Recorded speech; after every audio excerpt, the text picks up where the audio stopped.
everyone, Melanie Muenchinger here, illustrator for Gina K Designs. Today I have a really beautiful technique I'm going to be sharing. I call it Rose Gold Watercolor Shimmer. We're going to be using the brand new Gina K Designs Rose Gold Embossing Powder. This is the hottest color trend of the season and it looks amazing. It's also super fine. So I hope you can see this in the video, how it's not only making the illustration there, the image is embossed, but it actually is adding a little bit of a dusting of this powder, and so it looks like a shimmer cardstock. It's just gorgeous, and then it gets sealed in under the ink colors that you're painting with. Today, the colors that I'm using to paint with, this is the new 2018 add-on collection. So you've got all these cubes for stamping. These are really good for doing precision inking on small parts, or when you're using the MISTI, you're not going to be getting as much ink onto that door with the smaller cube. But you can also just press these onto an acrylic block like we're going to be doing today. You've got a full color spectrum here. So this is a really great starter set if you don't have a lot of cubes, or of course if you're just adding those to your collection, because they're all beautiful. The stamp set that I'm using today, this is the Arranged with Love set. It's a clear set. As you can see, we've got all of these beautiful blooms from my previous A Year of Flowers set that are masked together in this gorgeous bouquet. And then you've got all of these different greetings that are going to work year round that you can just pop into the center of that little floral card. You're going to be needing a large block. This is the 4x6 block that Gina carries. The cardstock that I'm using today, I've got some watercolor paper. You can get this anywhere. I got it at Hobby Lobby. And then I'm going to be using a 4" by 5 1/4 piece of the Plum Punch because I'm just obsessed with this color. So that's going to line our stamped image. And then we're going to be using a base from this collection. So right now I've got the Tranquil Teal, the Lucky Clover, this is the Coral Reef, and then the Sea Glass. So we'll look at the end. I chose to put it on a Lucky Clover base here, but we're going to look at how different it is when you're picking up these different colors in the watercoloring. Optional, if you would like to pop up some flowers, you could have the coordinating A Year of Flowers set, which has some of those different blooms in there, stamp them individually, and then you could cut them out with the coordinating flower set. So I'll show you one that I made at the end. Now we just got some adhesive, some scissors for trimming that down. I've got a heat gun for doing my embossing with the powder, and then I'm going to be using a water brush today. So you could also use just a little cup of water and a watercolor brush. I just love the ease and convenience of this. And then you can use this block also for creating your palette for those little ink cubes in the watercoloring. But today I'm going to use this long block. This is great for borders, but it also is just the perfect size for a little spectrum of watercolor palettes, just like the little lid kits that you get when you're younger. And it's going to create a great space for just making that rainbow and then doing all of our blends. Okay, so let's begin by getting this frame embossed, and I'm just going to have some scratch paper handy for catching that rose gold powder. So we're going to begin by inking this up in the Versamark. You want to make sure you get it all over. It's a little bit harder to see if you have the whole thing inked. The first time that I tried to make this card, I missed that center section there, so it had a stripe that had no powder, but unfortunately I couldn't tell until I'd put my powder on. So I just swept it all back into the jar, no loss, and then I was able to emboss on the other side, so I didn't waste any paper either. You can tip it in the light though, and it'll look shiny. That looks like it's pretty good. And we're just going to press it right on here. I don't have to worry about getting it centered or lined up with those edges because we're going to trim it down with our scissors. So I have this frame, hang on, I've got a little hair here. I have this frame sized to leave a nice border if you want to do a single layer card or just a double layer card. Because I'm so excited about these new colors though, I wanted to trim this down so that I've got more room on that card front to add an additional layer. So we've got 3 layers on this card. Okay, so I'm going to press all over. And if this were a colored base, it would be easier to see this watermarked image, but it's pretty tricky when you have it on a white or an ivory. Okay, so let's put our scratch paper under there to catch the powder. And this is one of the finest powders I've ever used. It's so, so pretty. But I noticed the first time that I used it that it left this beautiful gold dusting on the powder itself, even after I blew and shook it off. Just gorgeous. Look at just this last little part right here. I might have touched that with my fingers. Okay. And if you have any little stray pieces, you can tap those off with your finger, get them off with a brush. But I hope you can see how the whole page turns gold if you've ever seen any shimmer cardstock. Okay, so we'll funnel that back in. And then we're gonna do our embossing. So I'm just gonna hold this down. And you wanna move it around. Hang on, I got just a little bit there in the middle. You might not notice, but that's my rose illustration, so I noticed that it's there. Okay, so we want to move it around on the paper. You don't want to leave it in one spot for too long. And you'll just see that powder go from flat to super shiny. And the paper will buckle a little bit, but then you can turn it over.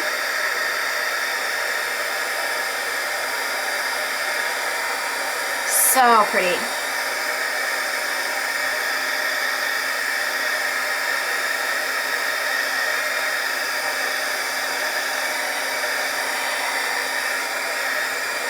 Okay. All right, so if you can see that, but it's still, and you can wipe it off, but it is still just so sparkly. And so all of that is going to be held under our color, and the shimmer is just going to show through. If you've ever used shimmer powders for doing watercoloring, it's very similar to that. All right, so they're labeled here on the back. So we're going to go ahead and create our little palette. So I'm going to be using the Coral Reef. This is a beautiful red. Pull this down a little bit. The Tangerine Twist. And make sure you close these spots back up just so that you don't end up hitting your card on the edge of one.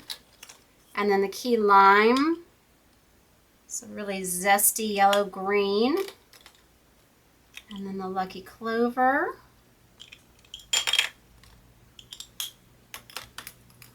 Sea Glass. And if you have more ink on there than you actually need for this project, you can just leave this block out, and then the water will reactivate that dried ink if you dip a brush back into it. So no waste here. It's really nice. Okay, so here's my little watercolor set now. This aside. And I think that's going to be enough for my whole thing. I didn't have to tap it back on before. So we're going to do, I'm going to do some more blending in weeks to come, but today I'm going to keep the leaves pretty simple just since we have several flowers to color here. So what I'm going to do is I'm just going to go in just with the paler green onto all of the leaves. And we're going to be adding that second green, the Lucky Clover, but I just want to get a base color down. But if I had more time, then I would go on and show you, since we've got different flowers here, different colors that you could do on the different flower leaves. But today we're just going to use two. But it would be really pretty to then blend in a little bit of that sea glass or the tranquil teal and really create some deep green shades. And also to create more shadows on the leaves. But I'm just working quickly here, just swirling that in. And we can go back to it later if you find that you missed a leaf. What I want to do though is I'm just kind of going light to dark here, and then I'm going to tap off or clean off my brush onto, I've got the Tidy Towel handy, so I didn't mention that in the supplies that you need, but I always have that handy now so I can keep things clean, keep it off of my hands keep it off my project. All right, so now we'll go in and see you can blend these two greens together. And so I'm just putting some spots of it in where I want it nice and dark, kind of where they're overlapping. But then as it dries a little bit, I'm going to blend that out. You don't want to blend it too much because then you're not going to get the shadows and that contrast that you want in your watercolor. So always put a tiny little bit under the little head of the flower. And then I like to go underneath. Again, I'm working very quickly because I know I have several different color combinations and several different flowers that I want to show you. I might go back and clean this up a little bit at the end, but I really want to get to these different flowers. And I didn't want to leave parts of it uncolored. Okay, so let's go in and get that nice and dark under this rose. Over here. So I'm just dabbing it into the centers, and then you work your way out, just following those little veins in the leaves. Okay, and then a little bit under that card there. Okay, I mean, you could blend and blend all day. Okay, a little more here. All right, now what I want to do, clean this off a little bit. Let's go on to doing these blue flowers. So these are really easy to color. That's all we're going to do for that. Just fill that in. And then I'm going to take this darker tranquil teal and I'm going to concentrate that near the center of the petals and then just pull that out.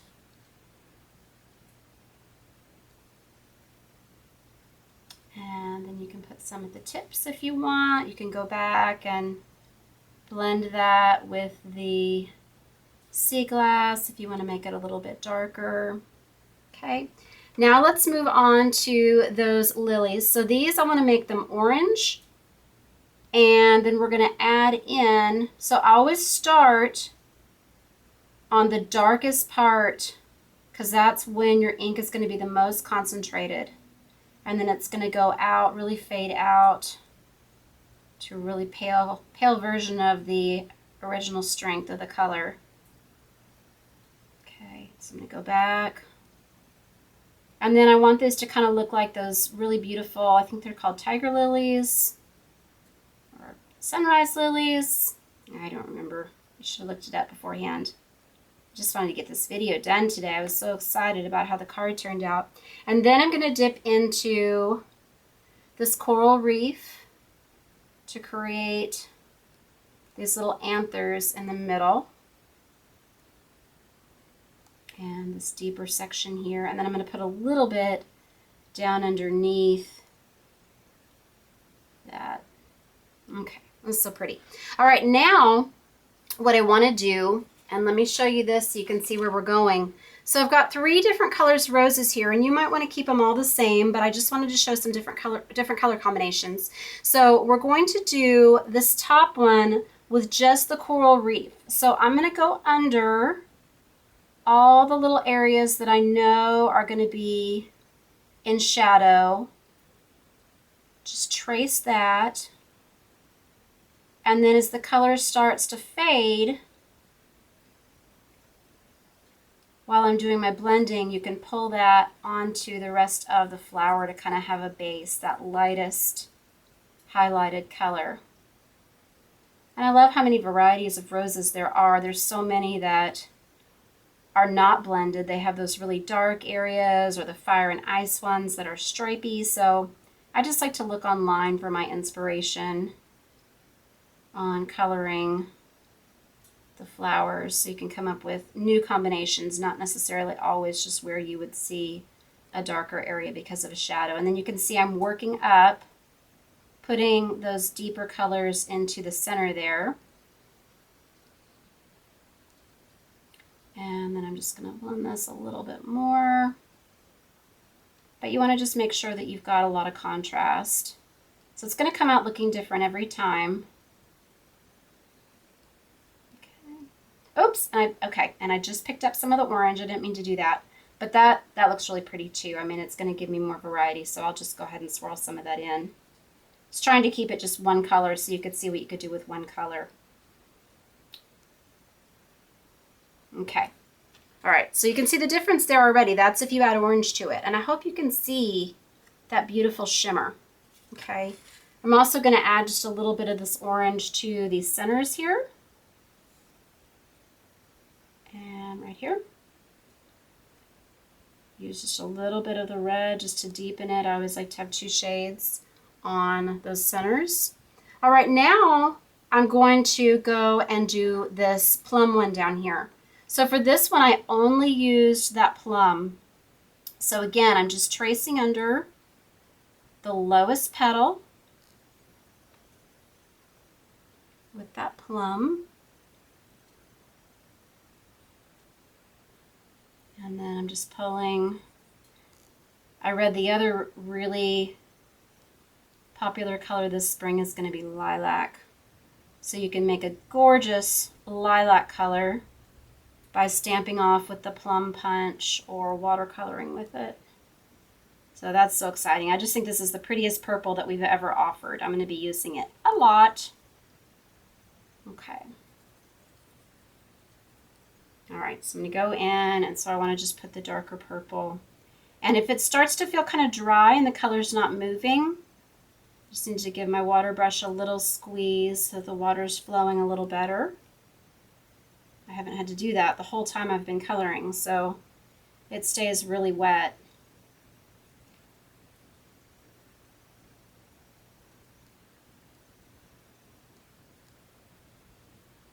And so you can see I have a lot more contrast on the first one because I just spent a little bit more time. So again, I'll come back to this, but I really want to move on and show you that last color combination that I made here with this rose. So I'm going to clean that off a little bit. All right, so now I'm going to go in and I'm going to take some of the red, some of the coral rather, and then some of that plum. And this is creating like a beautiful kind of cranberry blood red. So you don't really think of that color when you originally see this collection, but that's what's possible when you start watercoloring. It's just so pretty, and it makes these inks so versatile. So I'm going to just swirl in this pink so that we can get to finishing the card and looking at those different bases. And you could pull in some of that coral too if you wanted. That's what I just did there again because they were kind of going together.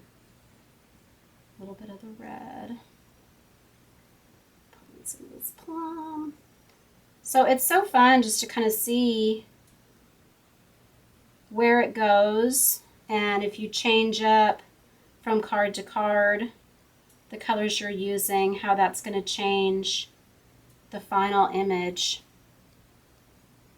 And again, this is a piece of art, so it's completely fine if it doesn't look like a flower that you would see in real life, that it's kind of blotchy or it has some different tones. I really like the way that looks, actually. Okay, and then let's just take our little spot and do the plum punch on a greeting. So I did thanks so much, which could be a Mother's Day greeting, or you could do all my love, or just for being you. I think I'm going to do all my love on this one. I have a small block that I'm going to use. So I'm just going to ink this up. And if you wanted to emboss the greeting, you could, but I just really wanted it to make that plum color pop. Okay, so we're just going to cut this out, and then I'm going to mount it on the plum mat that I already cut. And if you want to have a little bit of a white reveal showing, you can. I just wanted to see a little bit more of these new colors. Been waiting for some of them for a long time. It's just right along that edge. It kind of gives you a little bumper with that raised embossing powder. Okay. And then we'll just do a little bit of the tape adhesive. And I had to show a few different people the different card bases that I was looking at. And everyone had different favorites, so you can let me know in the comments which one you like the best. Okay.